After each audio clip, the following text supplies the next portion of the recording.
So we have now chapter number 9 from new NCERT और chapter number 10 from old NCERT. Chapter का नाम है आपका लाइट, रिफ्लेक्शन एंड रेफ्रैक्शन.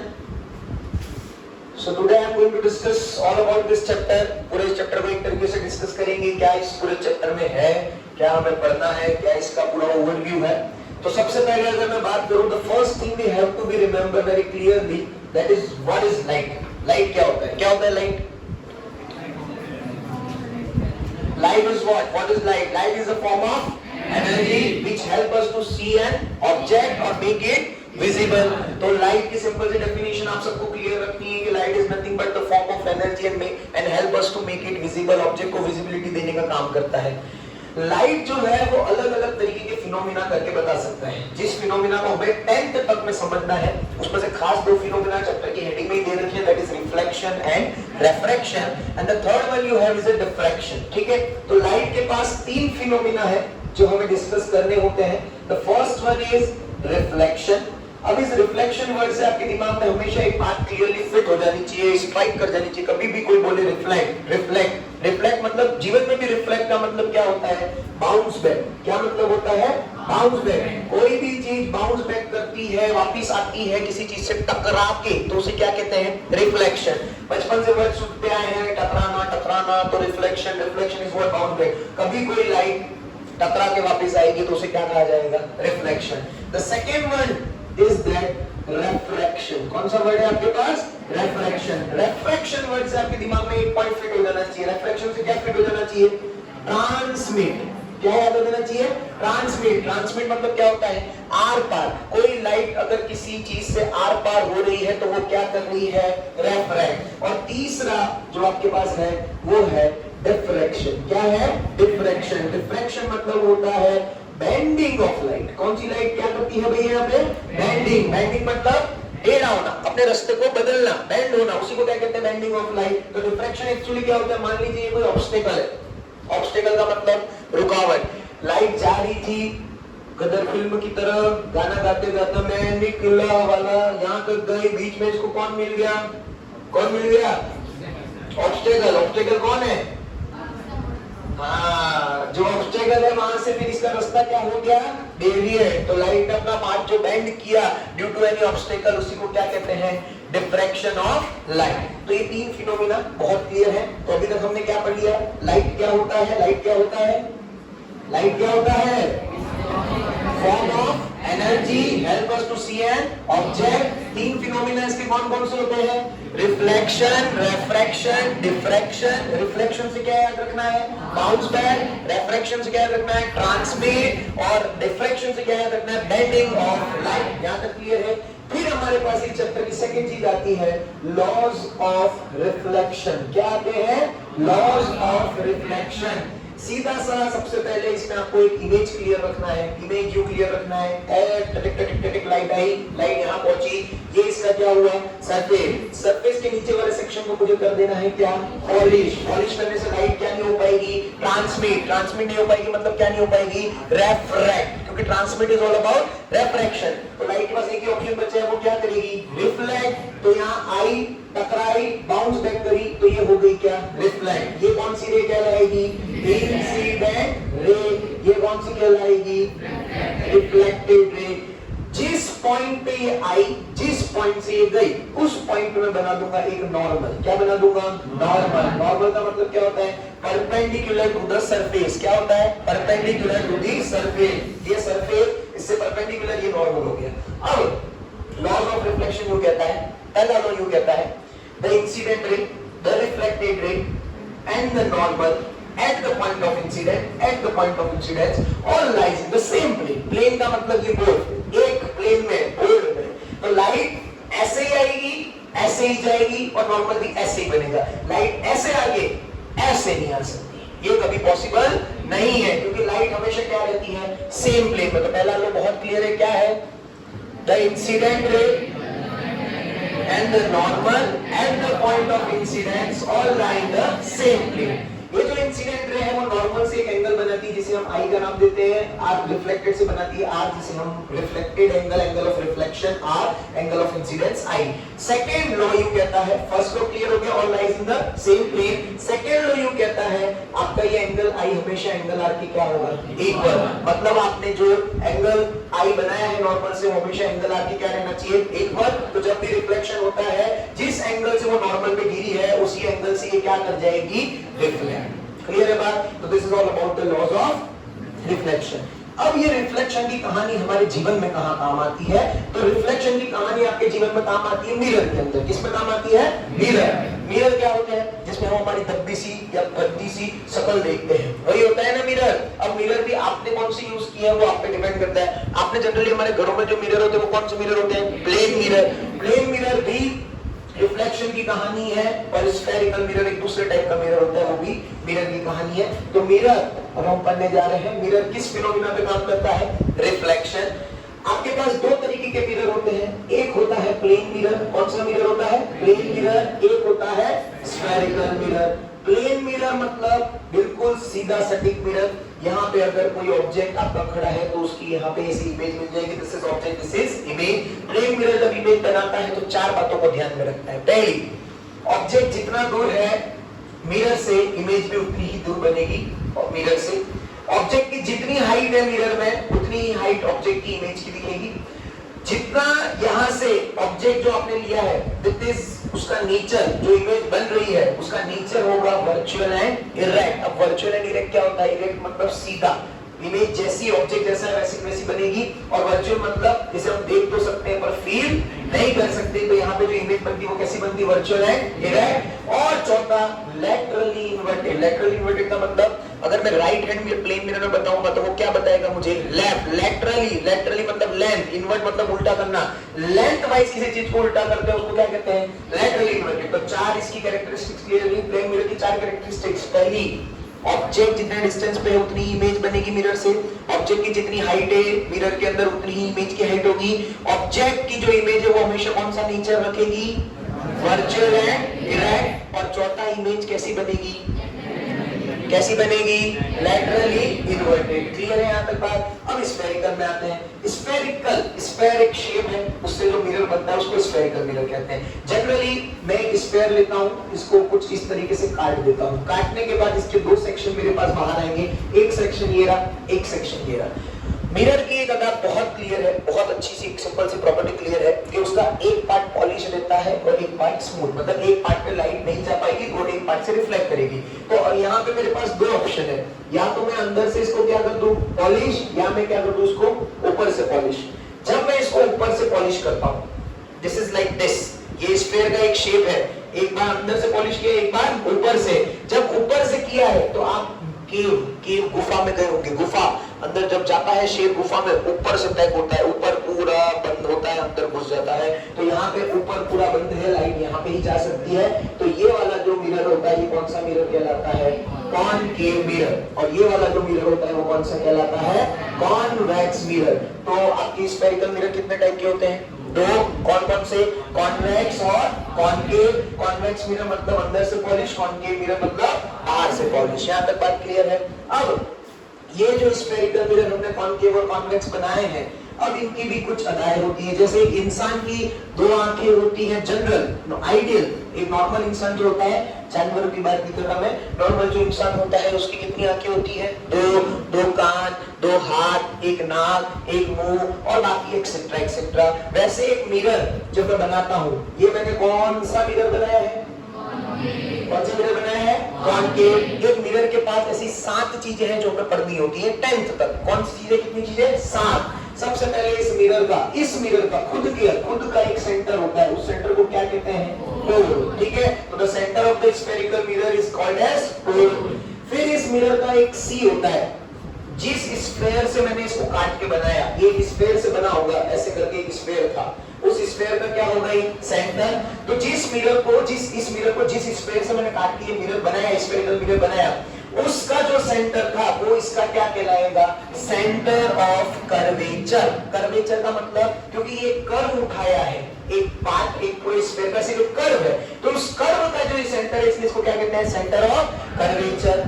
यहां से इस सेंटर ऑफ कर्वेचर से जो पोल की दूरी होती है उसको क्या कहते हैं, रेडियस ऑफ कर्वेचर। क्योंकि आपको भी पता है एक सर्कल एक स्फीयर में सेंटर से उस सरफेस के कर्व की जो दूरी होती है वो रेडियस होती है, तो यहाँ पे इसकी क्या कहलाती है, रेडियस ऑफ कर्वेचर। अब यहाँ पे एक पॉइंट मिलेगा हमें जो एफ P पोल और C सेंटर ऑफ कर्वेचर के बीच में होगा, जिसे हम कहते हैं फोकस। क्या कहते हैं, फोकस। इस फोकस पॉइंट को कैसे ढूंढा जाता है, आपने जो मिरर लिया है इस मिरर पे पैरेलल प्रिंसिपल एक्सिस से रे भेजिए, क्या कर लीजिए, प्रिंसिपल एक्सिस से पैरेलल रे भेज दीजिए। जब रिफ्लेक्शन इस मिरर से होगा इस रे का, तो ये एक पॉइंट पे कंसंट्रेट होने लगेंगी। किस पे कंसंट्रेट होने लगेगी, एक पॉइंट पे। जिस पॉइंट पे ये सारी रे कंसंट्रेट होती है वही उसका क्या कहलाता है, फोकस। तो फोकस इज एक्चुअली व्हाट, जब एक मिरर से बहुत सारी रे आए और एक पॉइंट पे जब कंसंट्रेट होती है, पैरेलल रेज जब आए, प्रिंसिपल एक्सिस से पैरेलल रेज जब मिरर के पास आए और सब टकराने के बाद रिफ्लेक्ट होने के बाद एक ही पॉइंट पे आएंगी, जहां वो कंसंट्रेट होती है वो पॉइंट क्या कहलाता है, फोकस। और इस फोकस से इस पोल की दूरी जो होती है वो क्या कहलाती है, फोकल लेंथ। और आपने जो ये मिरर बनाया है उसका ये लास्ट एज पॉइंट, ये लास्ट एज पॉइंट, इसको जब हम जोड़ते हैं तो इस कर्व का, एक्चुअली जो कर्व मिरर का है उसका ये क्या हो जाता है, डायामीटर। क्या हो जाता है, डायामीटर। और ये डायामीटर को इस मिरर का कहा जाता है एपर्चर।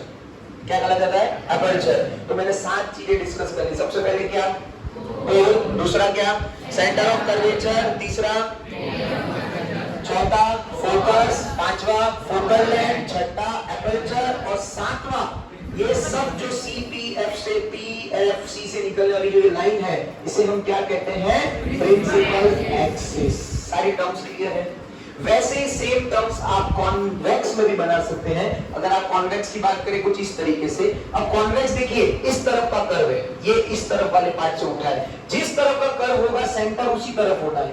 सेंटर किस तरफ होना है, जिस तरफ का कर्व है, जिस तरफ सेंटर उसी तरफ क्या होना है, फोकस। ये क्या हो जाएगा, पोल। P से F की दूरी क्या होती है, फोकल लेंथ। P से C की दूरी क्या होती है, और ये लाइन क्या कहलाती है, और ये क्या कहलाएगा, क्लियर है। ये कॉन्वेक्स, ये कॉनकेव। सातों टर्म में कोई दिक्कत किसी को। अब यहाँ पे एक बहुत अच्छा मिरर का रिश्ता आता है, किसके लिए, फोकल और रेडियस के लिए। किसके लिए रिश्ता आता है, फोकल और रेडियस के लिए। वो रिश्ता यूं कहता है कि जब जब आप एपर्चर को छोटा रखोगे, मिरर के एपर्चर को क्या रखोगे, छोटा, for small aperture, for small aperture, तब मैं यूं कह दूंगा कि मेरी जो फोकल लेंथ है वो मेरे रेडियस की हाफ हो जाएगी।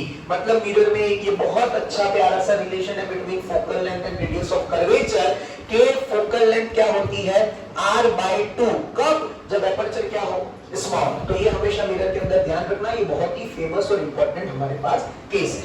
Now we have image formation for concave mirror. किसकी बात करने जा रहे हैं हम, image formation for concave mirror. तो सबसे पहले यहाँ पे मैं क्या बना दूंगा, ये कॉनकेव मिरर बना दिया।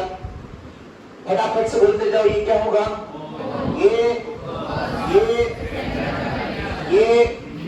किसी को इसमें दिक्कत, आप ऑब्जेक्ट रखोगे, मिरर इमेज देगी, यही मिरर का काम है। ऑब्जेक्ट कहां रखो तो इमेज मिलेगी। तो आपको स्टार्ट करना है सबसे पहले, देखो आप जिसको जानते हो वही लोकेशन का नाम ले सकते हो, जिसको जानते ही नहीं उस लोकेशन के बारे में कभी कोई कुछ बोल सकता है। मैं यहाँ पे सबसे पहले किसको जानता हूँ, इन्फिनिटी, तो मैं कहां खड़ा हूँ, इन्फिनिटी। दूसरा मैं किसको जानता हूँ, सी, तो मैं कहूंगा मैं सी के कहीं पीछे खड़ा हूँ, मतलब बियॉन्ड सी।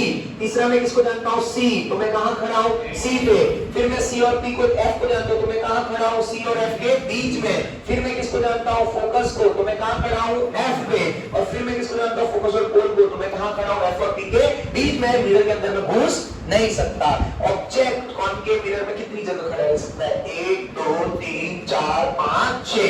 पहला कौन सा, दूसरा, तीसरा, चौथा, पांचवा, छठा, बिटवीन एफ एंड बी।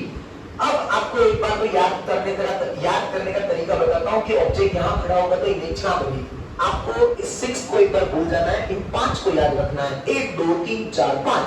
5 के नीचे आ जाओ, 5 के नीचे लिख दो 1, 4 के नीचे लिख दो 2, 3 के नीचे लिख दो 3, 2 के नीचे लिख दो 4, 4 के 1 के नीचे लिख दो 5। मतलब ये मेरे कौन थे, ऑब्जेक्ट। अब ये मेरी कौन बन गई, इमेज। मतलब पहले ऑब्जेक्ट जब इंफिनिटी पे है उसकी इमेज कहां बनेगी, फोकस। और जब बनेगी बिल्कुल पॉइंट बनेगी। क्या बनेगी, पॉइंट। मतलब ऑब्जेक्ट अगर इस साइज का है, मतलब मान लो ये मार्कर है, ये मार्कर मैंने यहाँ रखा है, ये ऑब्जेक्ट की साइज है, जब इसकी इमेज ये कॉन्केव बनाएगा तो इस फोकस पे ये मार्कर एक पॉइंट हो जाएगा, मतलब ये बस बिंदु मात्र। और इसको कहा जाता है डिमिनिश। क्या कहा जाता है, डिमिनिश। जब इस मार्कर को मैं यहाँ लाया सी पे, बियॉन्ड सी, इसकी इमेज कहां बनेगी, सी और एफ के बीच में। अगर ये मार्कर इतना है तो इसकी इमेज इतनी रहेगी, मतलब छोटी बनेगी। तो ये हाईली डिमिनिश था, एकदम पॉइंट, ये थोड़ा सा बढ़ेगा तो ये क्या कहलाएगा, डिमिनिश। तीसरा, जब मार्कर सी पे है, सी पे इमेज सी ही बन, मतलब सेम बनती है, सेम साइज, मतलब जितना ऑब्जेक्ट होगा उतनी ही क्या बनेगी, इमेज। चौथा ऑब्जेक्ट यहाँ है, अब इमेज बढ़ने लगेगी साइज में। अगर मार्कर इतना है तो इमेज मार्कर से थोड़ी बड़ी होगी, तो चौथे पे आपको इमेज ऐसे मिल जाएगी। पांचवा, फोकस पे जब रखोगे तो इमेज कहां मिलेगी, इंफिनिटी पे और वेरी वेरी एनलार्ज। क्या मिलेगी, वेरी वेरी एनलार्ज। अब बचता है सिर्फ ये 6 केस, जब ऑब्जेक्ट कहां पे पड़ा है, एफ और पी के बीच में, तब इमेज बनती है पिछवाड़े पे। मिरर के कहां बनती है, पीछे। पीछे मतलब मिरर के उस सेक्शन में जहां आप उसको फील नहीं कर सकते। तो 6 में जो इमेज बनती है फील नहीं कर सकते, इसलिए कैसी बनती है, वर्चुअल एंड इरेक्ट। इरेक्ट मतलब सीधी, तो ये आपकी 6th इमेज। ठीक है, इन 5 में जिस तरफ ऑब्जेक्ट है उसी तरफ इमेज बन रही है और उल्टी बन रही है, मतलब ऑब्जेक्ट जिस तरफ उस तरफ इमेजेस की मैं फील कर सकता हूं। इसका मतलब है कि ये सारी इमेजों का नेचर कैसा होगा, रियल एंड इन्वर्टेड। मतलब ये 5 केस में इमेज कैसी मिलेगी, रियल एंड इन्वर्टेड। 6 केस में कैसी मिलेगी, वर्चुअल एंड इरेक्ट। यहां तक बात समझ में आई। अब यहाँ पे ये आपको एक ट्रिक की तरह अगर याद रखें तो उसको टेबल में बनाना हो तो आप क्या बना सकते हो, image of position of object, फिर दूसरा क्या लिख सकते हो, पोजीशन ऑफ इमेज, तीसरा क्या लिख सकते हो, साइज, और चौथा क्या लिख सकते हो, नेचर। यहां तक बात समझ में आई। पहली पोजीशन ऑफ ऑब्जेक्ट क्या आ जाएगी, एट इंफिनिटी। दूसरी क्या आ जाएगी, बियॉन्ड सी। तीसरी क्या आ जाएगी, एट सी। चौथी क्या आ जाएगी, बिटवीन सी एंड एफ। पांचवी क्या आ जाएगी, एट एफ। और छठी क्या आ गई, बिटवीन एफ एंड पी। इसी की इमेज यहाँ पे 5वें से उल्टा चालू करना है, तो इंफिनिटी पे इमेज एट एफ, फिर बिटवीन एफ एंड सी, फिर एट सी, फिर बियॉन्ड सी, फिर एट इंफिनिटी, और 6 केस में लिख दोगे बिहाइंड द मिरर। ठीक है, साइज में स्टार्ट करना है हाईली डिमिनिश, सबसे छोटी, highly diminish, diminish, same size, enlarge, very enlarge, highly enlarge. और नेचर में स्टार्टिंग के 5 क्या है, रियल एंड इन्वर्टेड, और 6 क्या हो जाएगा, वर्चुअल एंड इरेक्ट। यहां तक क्लियर है। ये हो गई किसकी कहानी, कॉन्केव की।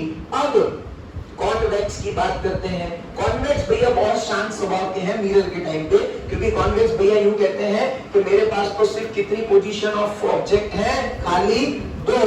क्योंकि जब आप कॉन्वेक्स मिरर बनाते हैं इमेज फॉर्मेशन के लिए, ये कुछ हमारा बन गया कॉन्वेक्स मिरर।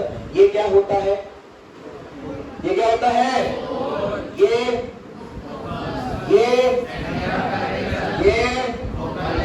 ये आकाश। तो यहाँ पे हमेशा ऑब्जेक्ट को किस तरफ रखा जाएगा, जिस तरफ इमेज बन पाए, इमेज उसी तरफ बनेगी जिस तरफ हमारे पास पोर्शन कौन सा हो, रिफ्लेक्टिंग। तो ऑब्जेक्ट पे यही रख सकते हैं। तो 2 ही तरीके हैं, या तो आप ऑब्जेक्ट को कहीं इंफिनिटी पे रख दो या कहीं इंफिनिटी और पी के बीच। बाकी मेरे पास कोई और चीज ही नहीं जिसको मैं लोकेट कर सकूं। तो कॉन्वेक्स में पोजीशन ऑफ ऑब्जेक्ट कितनी है, 2।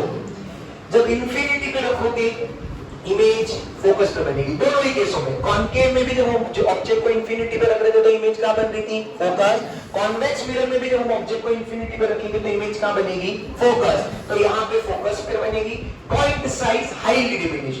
फिर जैसे जैसे जैसे आप नजदीक आओगे इमेज यहाँ से शिफ्ट होती चली जाएगी, मतलब फोकस से कहां आती चली जाएगी, पोल की तरफ। थोड़ी थोड़ी धीरे धीरे बढ़ने लगेगी, फिर यहाँ बढ़ने लगेगी, फिर वापस घटने लगेगी और ये इमेज बन जाएगी। मतलब कॉन्वेक्स में एक चीज क्लियर है, क्या क्लियर है, कि हमेशा इमेज कैसी मिलेगी, virtual and erect. Size of image हमेशा कैसा होगा, ऑब्जेक्ट से कम होगा।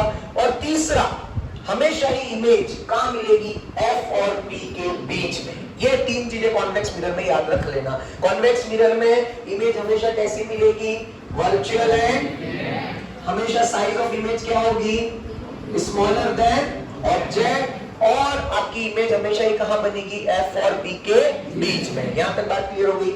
अब आपने ये जो टेबल बनाया ये बनता कैसे है हम ये भी बता सकते हैं। तो उसके लिए सबसे पहले हमें समझना होगा रे डायग्राम। क्या समझना होगा, रे डायग्राम। रे डायग्राम क्या होता है, सबसे पहले कॉनकेव की बात करते हैं। This is my concave.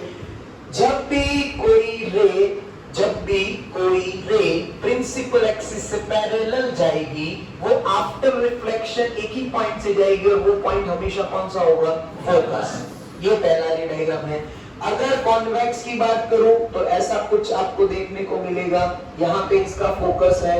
जब भी कोई रे इस तरफ से आ रही है मैं उसको आगे बढ़ाऊं और देखूं कि ये कहां से पास हो रही है, फोकस, तो आफ्टर रिफ्लेक्शन ये आपको क्या देखने को मिल जाएगी, parallel to the principal axis.